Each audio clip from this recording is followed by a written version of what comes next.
Cabinet లోకి కోదండ ఇక cabinet లోకి కోదండరాంని తీసుకోవడానికి సిద్ధమవుతున్నారు రేవంత్ రెడ్డి. ఇక తెలంగాణ జేఏసీ ఏర్పాటుతో తెలంగాణ ఏర్పాటులో కీలక పాత్ర పోషించి పెద్దన్న పాత్ర పోషించినటువంటి కోదండరాంకు ఎమ్మెల్సీగా గవర్నర్ కోటాలో ఇచ్చినటువంటి రేవంత్ రెడ్డి ఇక ఆమె గౌరవంగా ఆయనకు విద్యాశాఖను ఆయన ప్రొఫెసర్ గా ఉన్నటువంటి ఆయన విద్యాశాఖపై విద్యా వ్యవస్థపై సమూలమైనటువంటి అవగాహన కలిగినటువంటి వ్యక్తి కావడం పెద్దన్న పాత్రను పోషించినటువంటి కోదండరాంకు గత ప్రభుత్వంలో తీవ్రమైనటువంటి అవమానం అయితే జరిగింది.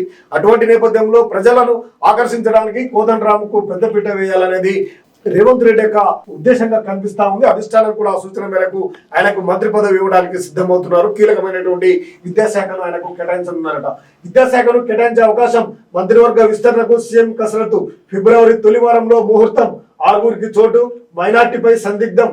ఎమ్మెల్సీలుగా ప్రొఫెసర్ కోదండరాం, అమీర్ ఖాన్ నియామకానికి గవర్నర్ ఆమోదం. తెలంగాణ ఉద్యమ సారథి టీజేఎస్ చీఫ్ ఎమ్మెల్సీగా నామినేట్ అయినటువంటి కోదండరాంను మంత్రివర్గంలోకి తీసుకునే ఆలోచనలో సీఎం రేవంత్ రెడ్డి ఉన్నట్టు తెలుస్తుంది. కీలకమైన విద్యాశాఖను ఆయన కేటాయించే అవకాశాన్ని తీవ్రంగా పరిశీలిస్తున్నట్లు సమాచారం. బడ్జెట్ సమావేశాల్లోనే పూర్తి స్థాయిలో మంత్రివర్గాన్ని విస్తరించేందుకు సీఎం కసరత్తు చేస్తున్నారని చెబుతున్నారు.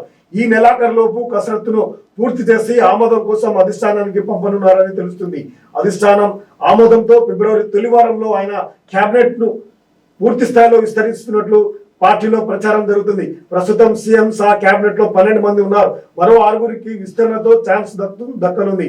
కాగా టీజేఎస్సీ చైర్మన్ హోదాలో తెలంగాణ ఉద్యమాన్ని నడిపించినటువంటి కోదండరాంను రాష్ట్రం ఏర్పడి బీఆర్ఎస్ అధికారంలోకి వచ్చాక కేసీఆర్ దూరం పెట్టిన సంగతి తెలిసిందే. గత అసెంబ్లీ ఎన్నికల సందర్భంగా కాంగ్రెస్ కు బేషరత్తు మద్దతు ప్రకటించినటువంటి కోదండరాంను పార్టీ అధికారంలోకి వచ్చిన సందర్భంగా ఆయనని మంత్రివర్గంలోకి తీసుకోవాలని కీలక నిర్ణయం అయితే తీసుకున్నారు. ఇది అందరూ కూడా హర్షించే విషయము. సుదీర్ఘకాలంగా ఆయన వయసు మీద పడినప్పటికీ తెలంగాణ కోసం ఆయన అనేక తెలంగాణ వ్యాప్తంగా అనేకమైనటువంటి పర్యటనలు చేసి అందరినీ ఏకం చేసి జేఏసీ పేరుతో అందరినీ కూడా ఒకటి చేయడం, అన్ని పార్టీలను కూడా కలగొల్పి ముందుకు తీసుకొచ్చినటువంటి చైతన్యం కలిగినటువంటి కోదండరాంకు కాంగ్రెస్ ప్రభుత్వము సముచిత స్థానం ఇవ్వడం అందరూ కూడా హర్షించే విషయంగా చెప్పుకోవచ్చు.